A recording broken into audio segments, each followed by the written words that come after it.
Hi guys, welcome back to my channel. I'm Robin, or A Hobbit's Reading List, and this is going to be my wrap up for March and April because I didn't read enough in March to feel like it warranted an actual wrap up at the end of the month.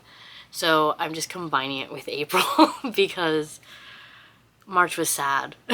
March was really sad.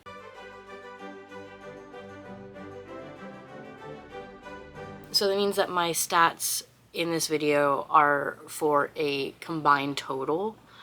If you want to know the actual breakdown, you can follow me on Storygraph, or you can leave a comment and I will tell you what the actual breakdown is. But I'll go through the stats and then I will go through all the books that I read and tell you about them, tell you what they ended up being rated with.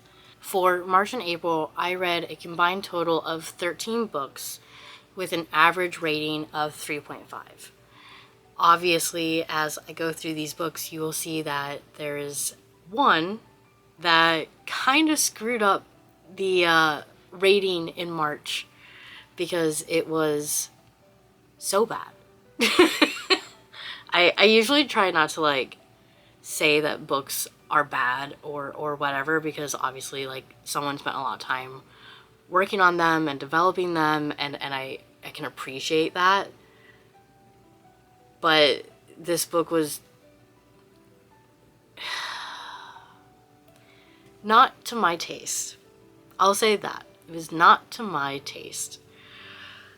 So, whatever. For the pages read, I read a combined total of 2,880 pages, which, not bad. Like, I'll take that. I will definitely take that. That makes me feel a little bit better, although I know that a majority of that was in April. I also listened to a combined total of 42 hours and 30 minutes on audio, because I listened to roughly half my books on audiobook while I drive to work or drive from work. So I get a lot done that way. 40 hours at first seemed like a lot before I remember that, like, yes, that is spread out over 2 months. And one of those was Babel, which I believe was like 22 hours to begin with. Like, I think that Babel is the only audiobook I listened to in March, and I think it's 22 hours. So that actually makes a lot more sense. And then the only other stat that I have is that my most popular genres were LGBT and romance, which is not surprising. But I think LGBT, I had 5 books, and then romance was 4, which, like, out of 13 doesn't sound like a lot, but just all the other, and I think I had like 3 classics or something. My genres were like fairly well spread, which I like. I like having diversity in the books that I'm reading because it makes me appreciate the books that I prefer a lot more, which maybe sounds mean. So let's go ahead and just go through all of the books that I read in March and April. Obviously, I don't have some of them physically because they were either ebooks or library books or audiobooks. Like, usually I will listen to a book that I have physically because I'm really trying to get my physical TBR down, although I keep buying books, so I'm really like shooting myself in the foot there.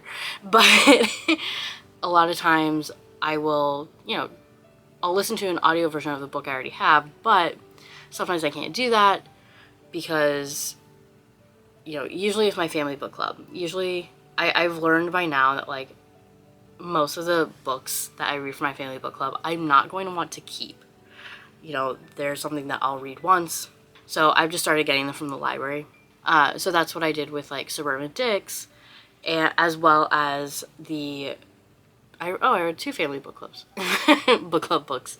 As well as, like, Maid's Diary. I had to get that on Kindle. So, you'll see little pictures just so you can know what the cover is and who the author is and everything like that. So the first book that I read in March was A Mask for Purim by Roz Alexander.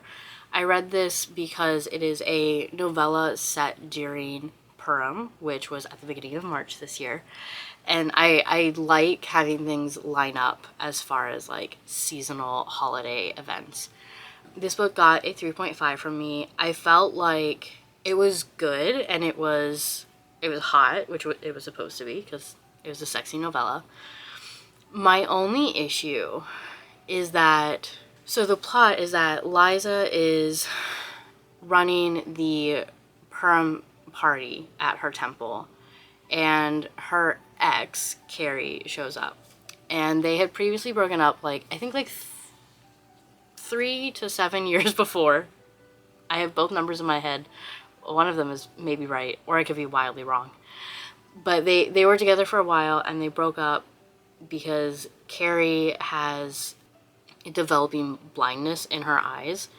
And when she got the diagnosis, she sort of like freaked out and completely disengaged. And so they broke up, and it was traumatic for both of them. Well, now Carrie is back and wants Liza back, and so she shows up at the Purim party, and they start talking. My only issue with this is that I felt like it didn't make sense for a second chance romance, because I'm expected to believe that over the span of like 4 hours, they deal entirely with all of the residual trauma from their breakup. They get complete understanding with one another, and they reconnect. Like, it just didn't feel believable for that time span. I would have preferred this second chance romance happen over, you know, this like Hanukkah or Passover. Like, just something with a little bit more time. It would have felt more believable than happening entirely over one night. Like, that just, everything else was great. It just, I could not believe that part, and that really took me out of it. So, the second book I read in March, which is what I think not only screwed up the rating for March, but also just kicked off a month-long reading slump, was Suburban Dicks by Fabian Nicieza. I don't like thrillers. Like, I have no issue with people who do. I understand, like, yes, they can be fun and they are easy reads. Like, that's not an issue for me. But I've read very few that I actually like. Most of them are, I think, very one-dimensional. A lot of them have plot holes that are solved too conveniently. Very little character development, which is what I read books for. I read books for character development, so reading thrillers is not going to work for me. The reason I say, and the main issue with this book is that they sometimes rely on like massive stereotypes. That was rampant in this book. There was so much racism, there's so much fat phobia, like, there was homophobia, like, there were just so many, like, this book made me feel gross. It made me feel gross. So it got a 1.5. That's what it did. Because I just could not, like, I hated it with a passion. So, Suburban Dicks is about this reporter who, his name is Kenny, and he had previously been shown to embellish stories. And so he was this like up-and-coming reporter, and when that was discovered, he entirely lost his reputation. So he's trying to gain it back. And there's a murder in his, I believe his hometown, where his, like, Kenny's teenage crush, her name is Andrea, or Andy, whichever one. And she is in an unhappy marriage. She has like 5 kids. She's pregnant with her next one, which is a huge thing for the author, apparently. There were so many comments about how she was fat, she was gross, there were just so many things about how it's implied that pregnancy is disgusting. And, like, is it super glamorous? No. But, like, that's all that his character was reduced down to, while simultaneously being a massive Mary Sue. Anyway, so Andy and Kenny team up to solve the murder that has happened in this town. And it doesn't make any sense. It's not well explained. And I didn't enjoy it. So that's all I'm going to say on it. I'm not going to rant anymore about it. That was by far the worst book that I read. The next book that I read simultaneously throughout all of March. Yeah, like all of March. Mainly because it was audio. If I had read it physically, I may have finished it faster. But it was Babel by RF Kuang. So this, I loved it. I really loved it. I thought it was really good. I gave it 4 stars. There were some issues with it, but for the most part, I think it was really good. It made me tear up at times, which is hard to do. So Babel is about Robin, who is taken from China after the rest of his family dies from sickness, and he is raised with the goal of going to Oxford and its translation program, which is where his guardian actually teaches. And so he's, as soon as he's brought in, he's taught, I think, Latin and Greek primarily, while also maintaining his, I think he's taught Mandarin, and he maintains his Cantonese as well. So he's already going in with languages. And then he gets to Oxford, he meets the rest of his cohort, and he starts learning about what Babel is really doing, which it's sustained on silver work, which is a type of magic in this universe, and it's powered by translation. So the Babel program is very important to English society. And Robin discovers that there's a lot of silver to be had in China, and England has an interest in getting said silver. And so Robin is put in a difficult position of his current life, which is fairly privileged, versus his homeland and the loyalty that he feels. And there's a lot about colonialism and racism and white saviorism, and it was really good. I really enjoyed it. I highly encourage anyone to check it out if you've been hesitant, because it's big. It is big, but it's also like really, really good. And then the last book that I read in March, which is a sharp left turn from Babel, The Second Mango by Shira Glassman. So this is the first in a series about Shula, who is the queen of this land. It's called Parach, and she's on a quest to find her queen. She is one of the only women in her country that also loves women, and she had a lover, but the lover like ran away, and so she's on a quest to find a woman that she can love. And she teams up with Rivka, who is a soldier and who hides her sex so that she can be a soldier. And she also had a previous love that she's still grieving the loss of, but she agrees to help Shula. And it's a really cute story about, you know, love and loss and friendship and dragons. It was really cute. I really enjoyed it. I read it in like, I don't know, a couple hours. It's not very long.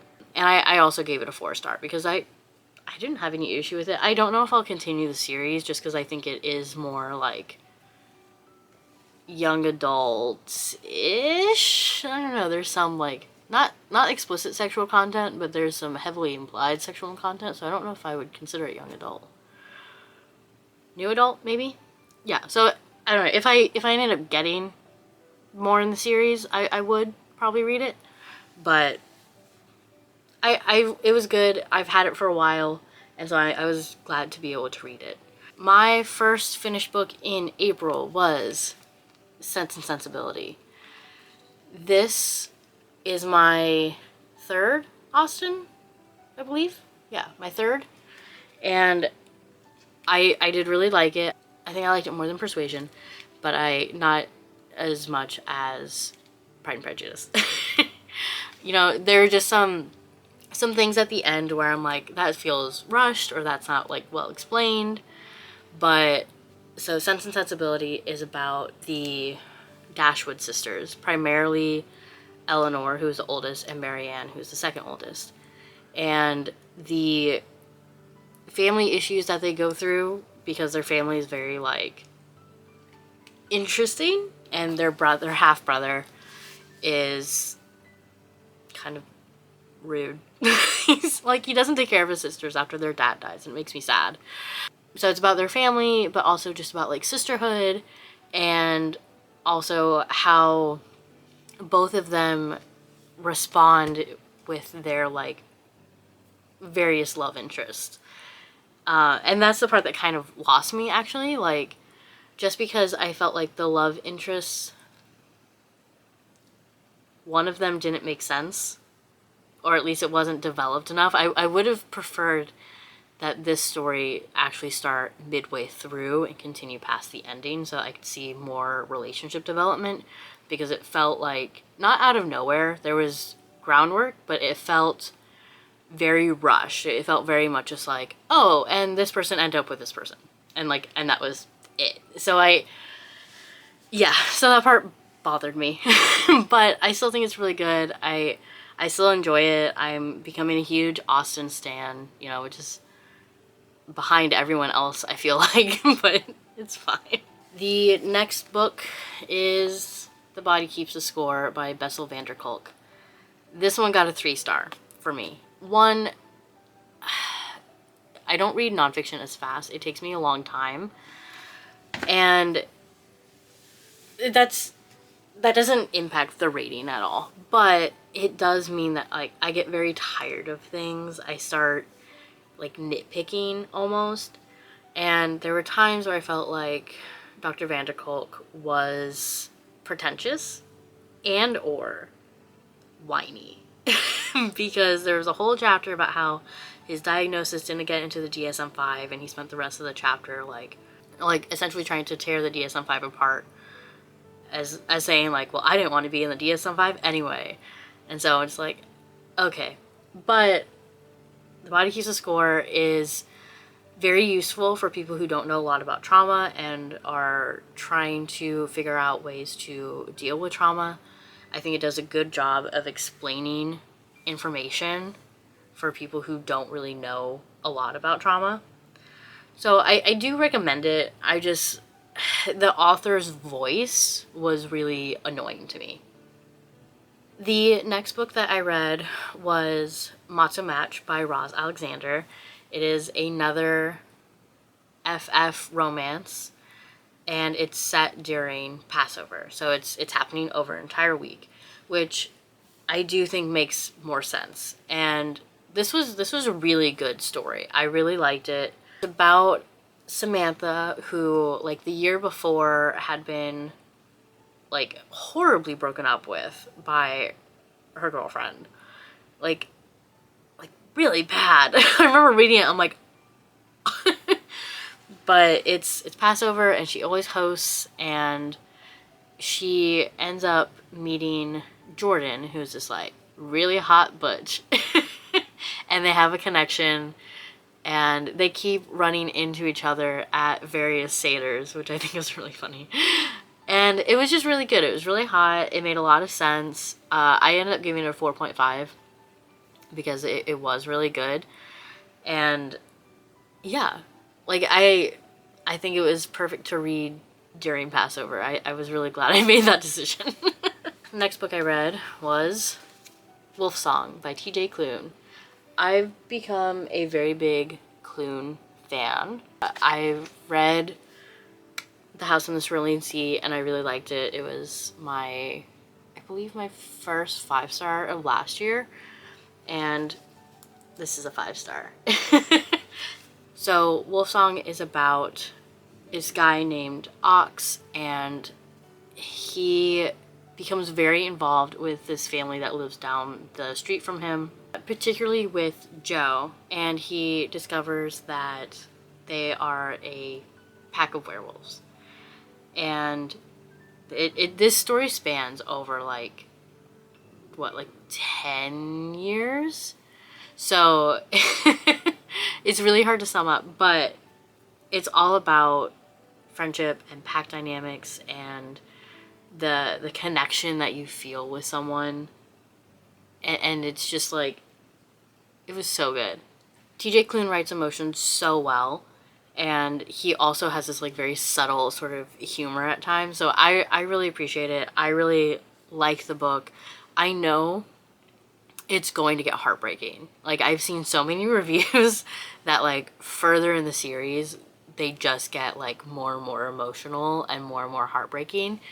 So the next book on this in the series is on my wish list. I will get to it at some point, but Wolfsong was already pretty emotional, and I did feel, you know, a little crack in my heart, so I'm holding off for a little bit. The next book is Mike by PG Wodehouse. This is a novel with 2 stories in it. It's Mike at Riken as well as Mike and Smith.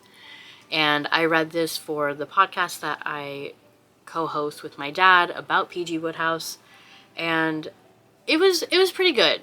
It got a lower rating than the other Wodehouse books I've read so far. It got a 3.5, and that was because in both stories there was something that I just absolutely dreaded, and they were different. So in Mike at Riken, there was so much cricket, and like, I just don't understand cricket, so reading full chapters of like play-by-plays of cricket was not fun.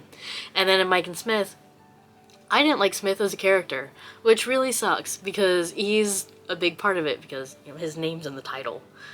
So it was hard for me to really enjoy it when there were like 2 separate things that I just like could not stand about the book. I do like Mike as a character, and I'm upset that I will start seeing less of him as I read more Wodehouse. Because he's just a dude, you know? He's just a dude that likes playing cricket, and that's great for him. I then read Nick and Charlie by Alice Oseman. This is a novella in the Heartstopper universe, and it's set, I believe, a year after the 4th book. Or the 5th book. It's when, let me see. Charlie is 17, and in Heartstopper he's 14, 15. So it's that amount of time. But it's all about like, how is their relationship going to survive when Nick goes to uni. So I thought it was really good. I thought it was really realistic in that they didn't handle it well at all, which is fine because they're teenage boys. So, but I really loved it. It made me laugh. It made me really sad. It made me scared. And then, you know, I really enjoyed it. It was so good. So good. So I gave it a 4.5. I think that I can't remember what my issue with it was, but there was obviously something. It wasn't perfect. I will probably reread it, you know, over and over and over again. Then finished Something Wicked This Way Comes by Ray Bradbury. I listened to this on audiobook, and I do honestly think that significantly impacted my enjoyment because the narrator was so, not dry, but monotone. He was very monotone. Unless he was voicing Will's dialogue, and then he turned into a 6-year-old boy, which was very annoying because Will is 13 going on 14. So it's just like, it was this weird thing where I just didn't respond well to the narration, and I said the entire time that like once I finished reading Mike and Smith, I was going to switch over to reading this physically, and by the time that happened, I had like 30 minutes of the audiobook left, so I'm like, I'll just finish it, it's fine. I ended up giving it a 3-star, which my dad was very upset with me about. I do honestly believe that part of it is narration, even though I did really try when I was filling out Copile to take the narration out of it and just focus on the actual like story content. But there were just like, I don't know, I felt like the characters were too immature despite being 13. Like, the ending wasn't satisfying. So yeah, there were various things that I sort of had an issue with. What can you do, you know? In the last week of April, I read The Maid's Diary again for my family book club. And The Maid's Diary is about a woman named Kit who is a maid, and she cleans a lot of houses, but she cleans two main ones who the houses are owned by women, well, by families that are friendly with one another. And so there's a murder at one of the houses, and we're trying to figure out, like, not only who did the murder, but who was murdered. So that makes it interesting. And I will say that, like, for being a thriller, I didn't mind it too much. Like, yes, I thought the characters were annoying. I felt like it went a little too far, and I felt like there were some plot holes. But the plot was really interesting. That it made up for the writing errors. And my biggest issue is that there were too many perspectives. There were like 7 different perspectives at once, and it was just annoying. But it was pretty good. I would actually recommend it for people who like thrillers. I gave it a 3-star, which for a thriller from me is actually pretty good. So I do recommend it if you are someone who likes thrillers and likes, you know, trying to figure out what happened. Like, go for it. This book is actually pretty good. And then finally, the last book that I read in April was Soul Eater by Lily Mayne. This is such a good book. So it's the first book in the Monstrous series, which is about romances, although one of the M's is a monster. But it's set like 20 years after monsters come into our world, and the entire like middle part of the US and presumably Canada, but we don't really talk about Canada that much, is turned into like the wastes, pretty much. It's a no man's land. All the cities are on the coast, and that's where a vast majority of the population is, because that's like the safest. And so there are humans in the wastes who are called raiders. There's also military, and there's monsters. And Soul Eater is about Wynn, who is the Soul Eater, who is captured by the military, and he has an interest in one of the soldiers whose name is Danny, and he does not want to be a soldier. He just quickly realizes, he's like, this is not for me. And so it's all about Wynn and Danny's relationship, and it's really good. It is spicy. It's very spicy. I'm pretty sure the entire Monstrous series is very spicy, so heads up. But the relationship development is good. The smut is good. The Wynn and Danny are just freaking adorable. So I got it. I gave it a 5-star. I had to. It was so good. And I almost immediately started reading the sequel because I got it on Kindle. Usually I get books in physical form, but for whatever reason the sequel, which is called Eden, is not available in paperback. So I got it on my Kindle, and I'm like halfway through it already. So but those are the books that I read in March and April. I am really glad that I got out of my reading slump, because it was really bothering me. Hopefully May will also, you know, have lots of books read and lots of 5 stars. That would be great. But that's gonna be it for this wrap up. Like the video, comment if you have read any of these books or have any interest in reading these books. I love to talk about them. And subscribe and click the notification bell so you get notified whenever I post a video. And look out for my vlog for the first week of May in a couple days. Bye guys!